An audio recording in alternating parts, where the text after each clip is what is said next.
வணக்கம். நம்ம சேனலை இப்போதான் நீங்கள் ஃபர்ஸ்ட் டைமாக பார்க்குறீங்க அப்படின்னா சேனலை சப்ஸ்கிரைப் பண்ணிக்கோங்க, பெல் பட்டனை ப்ரெஸ் பண்ணி வச்சுக்கோங்க.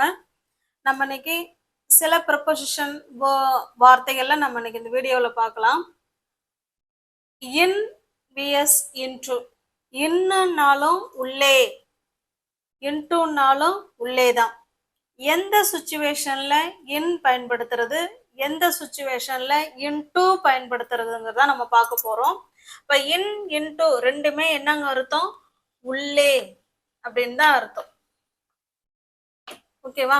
இப்ப இன்னும் எப்ப பயன்படுத்தலாம்னா ஆல்ரெடி சம்திங் இஸ் தேர், ஏற்கனவே ஏதோ ஒரு விஷயம் இல்லை ஏதோ ஒரு பொருள் இல்லை யாரோ சம்திங் ஏற்கனவே அங்க உள்ள இருக்காங்க இருக்கு அப்படின்னா நம்ம இன் யூஸ் பண்ணணும்.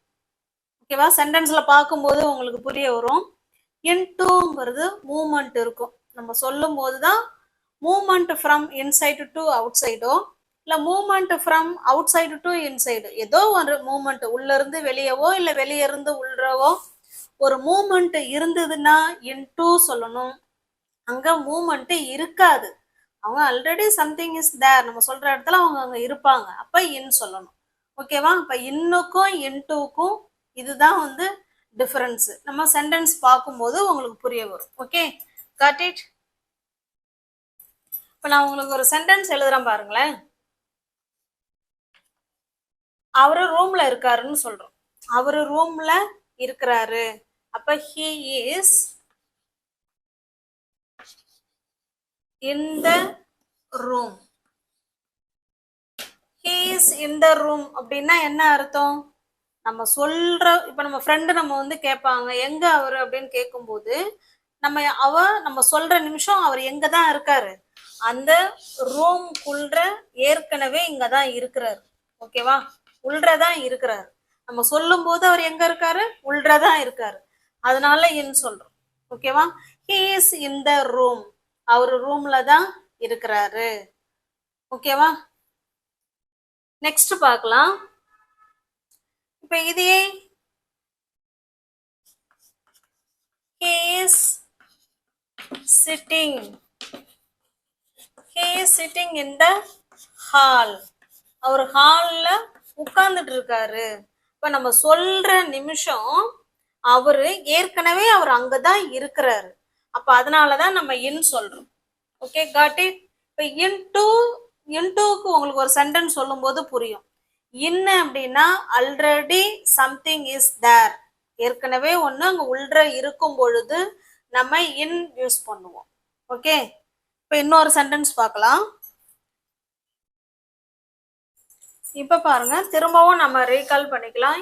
இன் இன்டு ரெண்டுமே உள்ள அப்படின்னு தான் அர்த்தம். இன்னுன்னா அங்க மூமெண்ட் இருக்காது, இன்டுன்னா மூமெண்ட் இருக்கும், அவ்வளவுதான். ஓகேவா? இதை மட்டும் நீங்க கான்செப்டை புரிஞ்சுக்கிட்டீங்கன்னா உங்களுக்கு இன் போடணுமா இன்டு போடணுமான்னு தெரிய வரும். இப்ப இன்னுக்கு மட்டும் எழுதியிருக்கேன் பாருங்க. he works in a bank, அவர் ஒரு பேங்க்ல வேலை செய்யறாரு. அந்த பேங்க்குங்கிறது அங்க எதுவுமே மூமெண்ட் கிடையாது, அவங்க அது உள்ளதான் அவங்க வேலை செய்யறாங்க. ஓகேவா? he works in a bank. the keys are in the drawer, டிராயர்ல தான் அந்த கேஸ் இருக்கு. இங்க ஏதாவது மூமெண்ட் இருக்கா? No moment.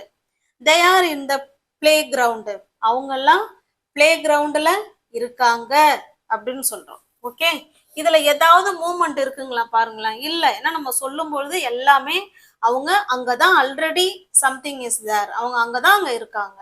ஓகே, அப்ப இந்த மாதிரி சுச்சுவேஷன்ல தான் நம்ம இன் பயன்படுத்தணும். இன்டு எங்க பயன்படுத்தணுங்கிறத இப்ப சொல்றேன். இப்ப இங்க பாருங்க, இந்த கேட் ஜம்ப்டு, கேட் குதிச்சுதுன்னு சொல்றோம். இங்க மூமெண்ட் இருக்குதானே ஒரு இடத்துல இருந்து. இப்ப பாருங்களேன், இதுதான் கேட், எப்படி வருதுன்னு தெரியலையே, சாரி. இது கேட்டு.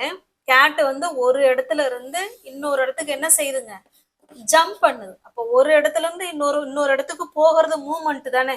இப்போ மூமெண்ட்டை சொல்லும் போது நம்ம இன்டு தான் சொல்லணும். த gate jumped into the room, அந்த பூனை ரூமுக்குள்ள குதிச்சுது அப்படின்னு சொல்றோம். அப்ப இந்த இடத்துல நம்ம இன்டு தான் யூஸ் பண்ணணும், இங்க மூமெண்ட் இருக்கு. ஓகேவா? இதையே கேட்ட வச்சு the cat is in the ரூமோ இல்ல இந்த கிச்சனோ ரூம் வச்சுக்கலாம். the cat is in the room. ஓகேவா? அப்ப அதுல இருக்கிற சுச்சுவேஷனை பொறுத்து தான் நம்ம இன்டு சொல்லணுமா இல்ல இன் சொல்லணுமாங்கிறத நம்ம முடிவு பண்ணணும். the cat jumped into the roomனா ரூம்குள்ள குதிச்சுது. இது மூமெண்ட் இருக்குங்கிறதுனால நம்ம இன்டு சொல்றோம். the cat is in the room. இங்க ஏதாவது மூமெண்ட் இருக்கா? இல்ல. அந்த கேட் வந்து எங்க இருக்குன்னு சொல்றோம்?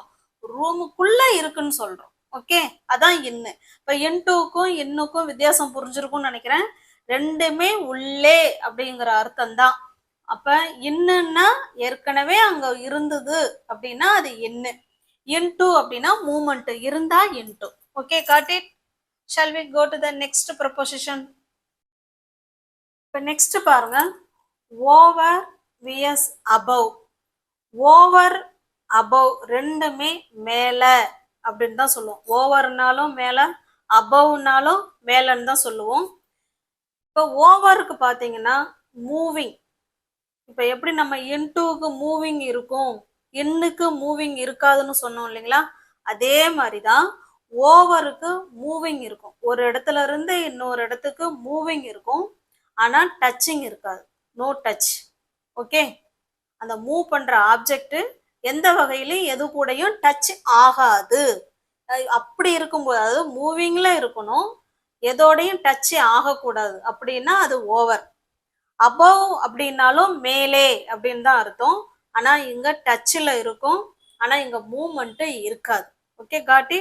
இப்போ உங்களுக்கு சென்டென்ஸ் பார்க்கும்போது உங்களுக்கு புரிய வரும். இதெல்லாம் நீங்க நோட் பண்ணி வச்சுக்கணும். நோட் போட்டு நோட் பண்ணி வச்சுக்கோங்க. ஓகே, இப்ப பாருங்க, இது உங்களுக்கு நல்லா புரிய வரும். நான் இதை வந்து எரேஸ் பண்ணாமலே அதுலயே எக்ஸாம்பிள் கொடுத்துருக்கேன். அப்பதான் உங்களுக்கு நல்லா வந்து அண்டர்ஸ்டாண்ட் ஆகும். பாருங்களேன், ஓவர் அப்படின்னா மேலே அப்படின்னு தான் அர்த்தம். மூவிங் இருக்கும், ஆனா எது கூடயும் டச் ஆகாது. அபவ் அப்படின்னாலும் மேலே அப்படின்னு தான் அர்த்தம். ஆனா இங்க வந்து நம்ம சொல்ற ஆப்ஜெக்ட் ஏதோ ஒரு பொருள் டச்ல இருக்கும், ஆனா மூவ்மெண்ட்ல இருக்காது. ஓகே, இப்ப எக்ஸாம்பிள் பாருங்களேன். The birds fly over the tree. நம்ம என்ன சொல்றோம்? அந்த பறவைகள் வந்து மரத்துக்கு மேல பறந்தது, பறக்கிறது அப்படின்னு சொல்றோம். பிரசன்ட்ல சொல்றோம், பறக்குது அப்படின்னு சொல்றோம். ஓகே, இப்போ இதே வந்து பாஸ்ட் டென்ஸ் சொன்னா ஃப்ளீவ்னு சொல்ல போறோம். அவ்வளவுதான். அது நமக்கு தேவையில்ல. எங்க ஓவர் சொல்லணும், எங்க அபவ் சொல்லணும், அதுதான் பார்க்க போறோம். the birds fly over the tree அப்படின்னா பறவைகள் வந்து மரத்துக்கு மேல பறக்குது. இப்ப நம்ம ஒரு மரத்தடியில நிக்கிறோம், மேல பாக்குறோம்னா அப்ப இதை சொல்லலாம், the birds fly over the tree. இப்ப இந்த இடத்துல பாருங்களேன், the birds வந்து இது ஒரு நவுனு, ட்ரீ ஒரு நவுனு. இவங்க ரெண்டு பேரும் ஏதாவது டச் ஆகுறாங்களா? இல்ல. மேல பறக்குறாங்க அப்படின்னு தான் சொல்றோம். அப்ப மூவ்மெண்ட் இருக்கு, அதே போல டச்சிங்லயும் இல்லை. Okay, the birds fly over the tree. பறவைகள் மரத்துக்கு மேல பறக்குது அப்படின்னு சொல்றோம். ஓகே, இதுல எதுவுமே மூவிங் இருக்கு, ஆனா டச்சிங் கிடையாது. அப்படி இருக்கும்போது ஓவர் சொல்லணும். இப்ப அபவ் பாருங்க, the fan is above my head. இப்ப நம்ம இருக்கிறோம், நம்ம தலைக்கு மேல ஃபேன் இருக்குன்னு சொல்றோம். ஆனா ஃபேன் எங்க இருக்கு? ஃபேன் வந்து டச்சிங்ல இருக்குன்னு சொல்றோம். நம்ம தலையோட டச்சிங்ல இருந்தா அதை ஆன் சொல்லணும், அது வேற. ஃபேன் வந்து இன்னொரு ஆப்ஜெக்டோட அங்க டச்ல இருக்கு. எதுல டச்ல இருக்கு? வால் கூட, சுவத்துல வாலோட டச்ல இருக்கு. ஓகேவா? அதுதான் டச்சிங். இதுல மூவ்மெண்ட் இருக்கா? இல்ல. ஃபேன் சுத்துது, அது வேற. நம்ம அதை சொல்ல வரல. அந்த ஃபேன் ஏதாவது மூவ்மெண்ட்ல இருக்குதா? இல்ல. the fan is above my head. Fan வந்து என் தலைக்கு மேல இருக்கு அப்படின்னு தான் சொல்றோம். Okay, got it. உங்களுக்கு புரியுதா? இந்த இடத்துல பேர்ட்ஸும் ட்ரீயும் எந்த வகையிலும் டச் ஆகல. ஓகேவா? அதனால நம்ம ஓவர் சொல்றோம். இங்க பாருங்க, ஃபேன் வந்து மேல இருக்கு அப்படின்னு சொல்றோம். மேல இருந்தாலும் சுவத்துல டச் ஆகிருக்கு, அதனால நம்ம அபவ் சொல்றோம். Okay, got it. இப்போ உங்களுக்கு புரிஞ்சிருக்கும்னு நினைக்கிறேன். இதே போல நீங்க வேற வேற சென்டென்ஸ் நீங்க யோசனை பண்ணி கமெண்ட் பாக்ஸ்ல கமெண்ட் பண்ணுங்க. ஒவ்வொரு ப்ரிப்போசிஷனுக்கும் நீங்க கமெண்ட் பாக்ஸ்ல கமெண்ட் பண்ணுங்க. ஓகே. இப்ப நெக்ஸ்ட் பாருங்க, ஓவர், அபவ், ஆன் எல்லாமே மேல அப்படின்னு தான் அர்த்தம். ஓகேவா? இப்ப பாருங்களேன், the picture is above the sofa, the picture is on the wall, a plane flew over the city. ரெண்டுக்கு மூணுக்குமே மேல அப்படின்னு தான் அர்த்தம். ஓகேவா? இப்ப ஓவர், அபவ் இப்பதான் கொஞ்ச நேரத்துக்கு முன்னாடி நம்ம பார்த்தோம். the picture is above the sofa அப்படின்னா என்ன அர்த்தம்னா, சோபாவுக்கும் மேல செவுத்துல அந்த பிக்சர் வந்து டச்சிங்ல இருக்கு. ஓகே, ஏதோ ஒண்ணு மேல, அப்படி அபவ்னா மேலன்னு தான் அர்த்தம். ஆனா நம்ம சொல்லக்கூடிய பொருள் வந்து அங்க ஏதோ ஒன்னோட டச்ல இருக்கு. நம்ம வந்து எதை சொல்ல போறோம்? பிக்சரை தான் சொல்றோம். பிக்சர் வந்து எது கூட டச்சிங்ல இருக்கு? வால்ல தானே இருக்கும். இப்போ சோஃபா இந்த இடத்துல இருக்குன்னா அதுக்கு மேலதான் அந்த பிக்சர் இருக்குன்னு சொல்றோம். அதுக்கு மேல அப்படின்னா சோஃபா மேல அப்படி இல்லை, சோஃபா மேலன்னு கிடையாது. சோஃபா மேலன்னா ஆன் த சோஃபான்னு வந்துடும். சோஃபாவும் அந்த பொருளும் டச்சில் இருந்தா அது on.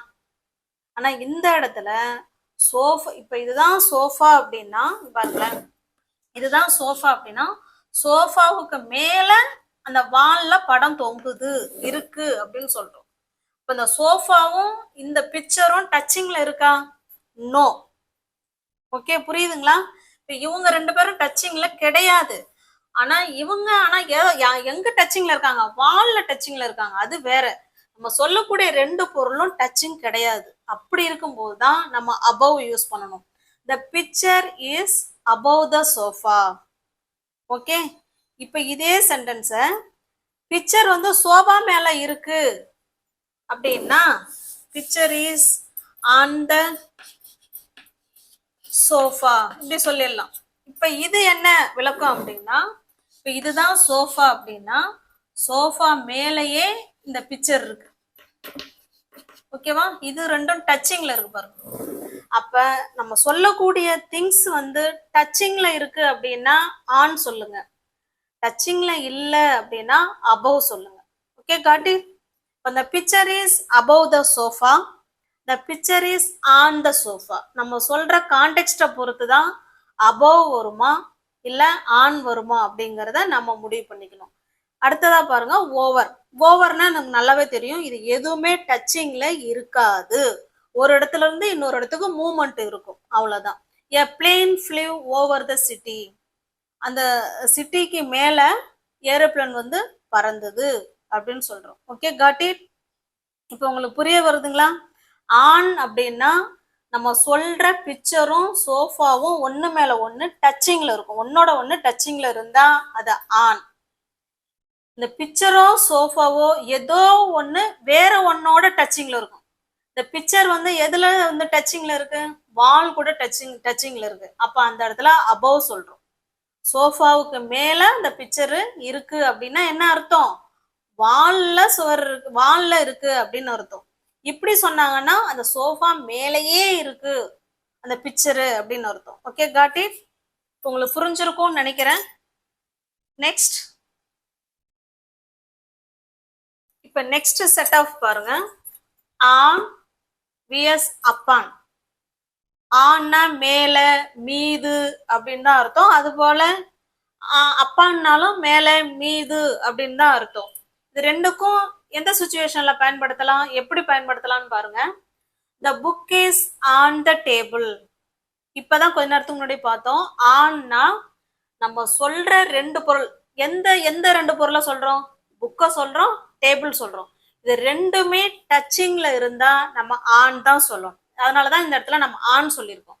the book is on the table. இது டேபிள் மாதிரி கற்பனை பண்ணிக்கோங்க, போர்டு மாதிரி இருக்கா? இந்த டேபிள் மேல இந்த புக் இருக்குன்னு சொல்றோம். அப்ப டேபிளும் புக்கும் டச்சிங்ல இருக்கு, அதனால நம்ம ஆன் சொல்றோம். Okay, got it? அடுத்த சென்டென்ஸ் பாருங்க, the success depends upon your effort. இந்த இடத்துல அப்பான்னு கொடுத்துருக்கோம். இது நம்ம வான்ங்கிறத நம்ம கண்ணால பார்க்க முடியும், டச்சிங்ல இருக்கிறத நம்மளால கண்ணால பார்க்க முடியும். அப்பானுங்கிறது நம்மளால பார்க்க முடியாது, ஒன்லி ஃபீல் பண்ணலாம், கற்பனையில சொல்லலாம். உன்னுடைய உன்னுடைய வெற்றி வந்து உன்னுடைய எஃபோர்ட்டை பொறுத்து தான் இருக்கு. எஃபோர்ட் மீது தான் உன்னுடைய வெற்றி இருக்கு. அதை பொறுத்து தான் இருக்கு அப்படின்னு சொல்றோம். இதை நம்ம கண்ணால பார்க்க முடியுமா? நோ, பார்க்க முடியாது. ஒன்லி நம்ம ஃபீல் பண்ணலாம், கற்பனை பண்ணலாம்.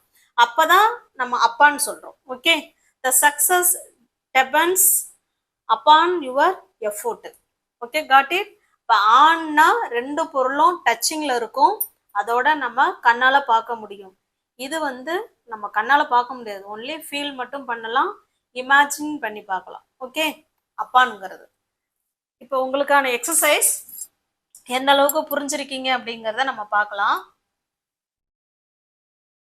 பாருங்க, இப்போ நம்ம படிச்சதை வச்சு நம்ம எக்ஸசைஸ் கொடுத்துருக்குறோம். நீங்க வீடியோவை பாஸ் பண்ணிட்டு ஆன்சர் வந்து டைப் பண்ணிடுங்க. உங்களுடைய ஆன்சரும் இந்த ஆன்சரும் கரெக்டா இருக்கான்னு செக் பண்ணிக்கோங்க. The dog jumped dash the river. Answer என்ன? டாக் வந்து குதிச்சுது. எதுக்குள்ள குதிச்சுது? ரிவருக்குள்ள. ரிவரோ பாண்டோ இல்ல லேக்கோ என்ன வேணாலும் வச்சுக்கோங்க. உள்ள குதிச்சுது அப்படின்னு சொல்ல வரும். இப்ப உள்ளங்கிறதுக்கு இன்னும் சொல்றோம், இன்டூவும் சொல்றோம். இப்ப இந்த இடத்துல இன் வருமா, இன்டூ வருமா? Very good. கரெக்டான ஆன்சர் இன்டூ. ஏன்னா மூமெண்ட் இருக்கு இந்த இடத்துல. அந்த டாக் வந்து ஒரு இடத்துல இருந்து இன்னொரு இடத்துக்கு போய் குதிச்சிருக்கு அப்படின்னு சொல்றோம். மூமெண்ட் இருந்தா இன்டூ சொல்லணும். ஓகே, காட்டி. இது கரெக்ட். நெக்ஸ்ட் பாருங்க. The birds fly dash the clouds. என்ன சொல்றோம்? அந்த மேகங்களை தாண்டி பறவை பறக்குது அப்படின்னு சொல்றோம். அப்ப மேல, above, over ரெண்டுமே மேல அப்படின்னு தான் அர்த்தம். இப்ப இந்த இடத்துல above வருமா, ஓவர் வருமா? above அப்படின்னா நம்ம சொல்லக்கூடிய ரெண்டு பொருள் எது? பேர்ட்ஸும் கிளவுட்ஸும். இது ரெண்டுல ஏதோ ஒண்ணு வேற ஒன்னோட டச்சிங்ல இருந்தா அது அபவ். ரெண்டுமே டச்சிங்ல கிடையாது அப்படின்னா ஓவர். இப்போ பேர்ட்ஸும் கிளவுட்ஸும் ஏதாவது டச்சிங்ல இருக்கா? நோ. அப்போ ஓவர் த கிளவுட்ஸ். இதுதான் கரெக்டான ஆன்சர். Okay, next. அடுத்து நெக்ஸ்ட் பாருங்க. They are dash the hall. She is going dash the room. இதுக்கு இன் வருமா, இன்டூ வருமா? இன் வருமா, இன்டூ வருமா? பாருங்க. They are dash the hall. அவங்க எல்லாம் ஹால்ல இருக்காங்க அப்படின்னு சொல்றோம். இப்ப இன்னா இன்டூவா? நல்லா யோசனை பண்ணுங்க. இன் அப்படின்னா ஏற்கனவே அங்க இருக்காங்க, அங்க எந்த ஒரு மூவ்மெண்ட்டும் கிடையாது. அப்ப அவங்க அங்க இருக்காங்கன்னு சொல்றோம். அப்ப இன்னு தான் correct answer. They are in the hall. அவங்க எல்லாம் ஹால்ல இருக்காங்கன்னு சொல்றோம். இங்க பாருங்க. She is going. அவ போய் அவ போயிட்டு இருக்கா. அப்ப மூமெண்ட் இருக்கு இல்லைங்களா? அப்ப இருந்ததுன்னா into. She is going into the room. அவங்க ரூமுக்கு போய்கிட்டு இருக்காங்க அப்படின்னு சொல்றோம். இது மூமெண்ட் இல்ல அப்படின்னா இன் சொல்லுங்க, மூமெண்ட் இருந்தா இன்டூ சொல்லுங்க. Okay, got it. Shall we go to the next exercise? அடுத்து பாருங்க. ஆன் அப்பான் ரெண்டுமே மேல மீது அப்படின்னு தான் அர்த்தம். எந்த இடத்துல ஆன், எந்த இடத்துல அப்பான் வரும்னு பார்க்கலாம். இப்பதான் நம்ம இதெல்லாம் பார்த்துட்டு தான் எக்ஸசைஸ் பார்த்துட்டு இருக்கோம். ஆன் அப்படின்னா ரெண்டு பொருளுமே, நம்ம சொல்லக்கூடிய ரெண்டு பொருளுமே டச்சிங்ல இருந்தா ஆன். அப்பானுங்கிறது டச்சிங்லாம் இருக்காது. இது நம்ம கண்ணால பார்க்க முடியும். டச்சிங்ல இருக்கிறத பார்க்க முடியும். அப்பான்னா நம்ம ஒன்லி இமேஜின் பண்ணி பார்க்கலாம். ஓகேவா? இப்ப பாருங்க. The cat is dash the pillow. Cat வந்து பில்லோ மேல இருக்கு அப்படின்னு சொல்றோம். அப்ப ஆன் வருமா, அப்பான் வருமா? அந்த பூனை கேட்டு மேல இருக்கிறத நம்ம பார்க்கிறோம், பார்த்துட்டு தான் சொல்றோம். ஓகே, அப்ப on. The cat is on the pillow. Next பாருங்க. She put her hand. அவளோட ஹேண்ட மை ஷோல்டர், என் ஷோல்டர் மேல வச்சிருக்கிறா அப்படின்னு சொல்றோம். இப்ப இங்கேயும் டச்சிங்ல இருக்கு இல்லைங்களா? அப்ப ஆன். ஆன் மை ஷோல்டர், என் ஷோல்டர் மேல அவளுடைய கைய அவ வச்சிருக்கா அப்படின்னு சொல்றோம். Okay, got it. அப்ப ரெண்டுமே ஆன் தான் ஆன்சர். நெக்ஸ்ட். அடுத்தது பாருங்க. த clock is dash my head. Clock வந்து என் தலைக்கு மேல இருக்குன்னு சொல்றோம். அபவ்னாலும் மேலதான், ஆன்னாலும் மேலே மீது அப்படின்னு தான் அர்த்தம். The clock is dash the wall. மேல இருக்கு. வால் மேல இருக்குன்னு சொல்றோம். இப்ப பாருங்க, இதுக்கு above வருமா on வருமா? அது போல இந்த சென்டென்ஸுக்கும் above வருமா on வருமா? the clock is dash my head. என் தலைக்கு மேல கிளாக் இருக்கு அப்படின்னு சொல்றோம். ஓகே, அப்ப தலைக்கு மேலன்னா சுவத்துல இருக்கு அப்படின்னு சொல்றோம். இந்த இடத்துல above. ஓகே, ஒருவேளை நம்ம வந்து கிளாக்க தலையில வச்சுக்கிட்டே நம்ம கேக்குறோம், இப்ப இந்த கிளாக் எங்க இருக்கு அப்படின்னு கேட்டோம்னா, அப்ப பிள்ளைங்க பாக்குறாங்க கண்ணால. அப்ப இந்த கிளாக் வந்து the clock is on your head, உங்க தலை மேல இருக்குன்னு சொல்றோம். நம்ம கண்ணால அந்த இடத்துல ஆன் தான் வரும். ஆனா இந்த இடத்துல நம்ம தலைக்கு மேல கிளாக் இருக்குன்னு சொல்றோம். அப்ப அந்த கிளாக் செவுத்துல மாட்டியிருந்தாதான் நம்ம ஆன் சொல்ல முடியும். அதே தலையில வச்சிருந்தோம் அப்படி அபோவ் சொல்லணும். அதே தலையில வச்சிருந்தோம்னா ஆன் தான் சொல்லணும். Okay, the clock is above my head, என் தலைக்கு மேல கிளாக் இருக்கு அப்படின்னு சொல்றோம். இந்த இடத்துல பாருங்களேன், த கிளாக் இஸ், இங்கதான் நம்ம என்ன சொல்லணும், ஆன் த வால், வால்ல கிளாக் இருக்கு, அதை பார்த்துட்டு சொல்றோம். அந்த கிளாக் எங்க இருக்கு, ஆன் த வால்ல இருக்கு. அப்ப கிளாக்கும் வாலும் டச்சிங்ல இருக்கு. ரெண்டும் டச்சிங்ல இருந்தா ஆன் சொல்லணும். Okay, got it. இந்த இடத்துல கிளாக் மட்டும்தான் டச்சிங்ல இருக்கு. எங்க, வேற ஒரு வாலோட டச்சிங்ல இருக்கு. கிளாக்கும் ஹெட்டும் டச்சிங்ல இருந்ததுன்னா நீங்க ஆன் சொல்லிக்கோங்க. இதுல ரெண்டுல ஏதோ ஒன்னு டச்சிங்ல இருக்குன்னா அபோவ் தான் சொல்லணும். ஓகே, இப்ப யாரெல்லாம் 8 out of 8 வாங்குனீங்கிறத என் கமெண்ட் பாக்ஸ்ல கமெண்ட் பண்ணுங்க. உங்களுக்கு வீடியோ பிடிச்சிருக்கும் அப்படின்னு நம்புறேன். லைக் பண்ணுங்க, கமெண்ட் பண்ணுங்க, தெரிஞ்சவங்களோட ஃப்ரெண்ட்ஸ் அண்ட் ஃபேமிலிக்கு ஷேர் பண்ணுங்க. தேங்க்யூ.